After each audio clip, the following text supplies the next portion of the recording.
Hey guys, it's Ozzy from Vertigreen in Montclair, New Jersey and the East Village, New York City. And I just have a quick tip for you. I am doing my top coat of this cabinet here, and it has some paneling, and I want to add shading and some depth and dimension to this. I am not totally sure if I'm going to dark wax it or not when I'm done. So I do know that I want some depth. So I am going to do a technique that I lovingly call the Kim Kardashian in reference to her contouring of her makeup. I don't know if you've seen any of the YouTube videos of it, but she uses a really dark color, in this case Aubusson blue, and a light color, in this case pure white Sloan chalk paint, and then blends it with her foundation, which the foundation of my cabinet is going to be duck egg. So I already painted one quick coat of duck egg on here because this was a veneered piece and I just wanted to make sure I got great coverage.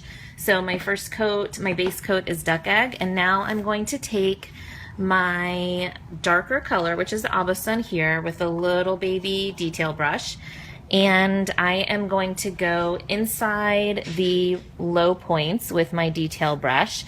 It does not need to be neat. That is one of the reasons I love this technique, because I don't have a ton of time or patience for detail work usually. I occasionally like doing it just because it's kind of therapeutic, but if I am trying to just make something pretty and I have a general idea about what I want to do and I know it requires some depth, this is the way to go for me. So as you can see, very haphazard, darker color right here where there's a low point within this kind of panel here.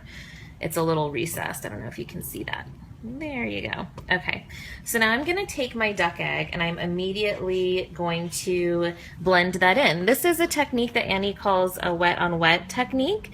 I'm just using it a little bit more deliberately in terms of where I am feathering it out.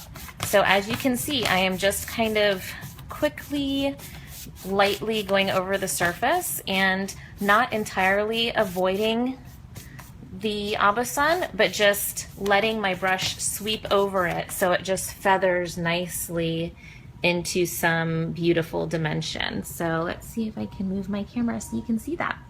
There you have it. That is how you do the low points with your dark color. If I wanted to do some strobing, as they say in the makeup world, that's with your highlight, then you could stick to the high points. So I do have this decorative molding here that is higher, so I could take my pure white and do some highlighting. So here's my pure white on a detail brush, and same concept, you just kind of go in wherever you want the light to bounce off, and it's already slightly blending because I just painted there, but you just paint a little bit on and then you feather it out.